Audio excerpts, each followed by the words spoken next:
Is your air conditioner running louder than usual or leaving your room feeling unevenly cooled? Welcome to PartsHnC. Keeping your unit's air filter clean is about more than just trapping dust. It's the secret to maintaining airflow, protecting sensitive internal sensors, and slashing your energy bills by up to 12%. When dirt builds up, your system works harder, leading to higher costs and premature wear on the motor. To clean your filter, first, ensure the unit is powered off and unplugged for safety. Gently remove the filter and perform a light weekly dusting or a monthly water rinse.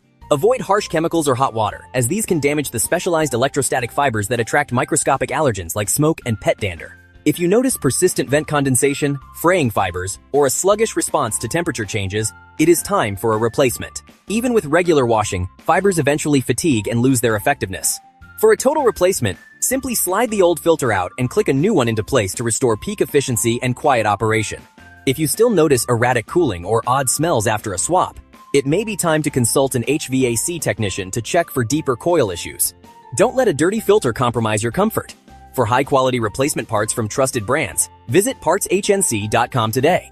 Make sure to follow us on Instagram, Facebook, Twitter, and Pinterest for more expert maintenance tips to keep your home comfortable year-round. Thanks for watching.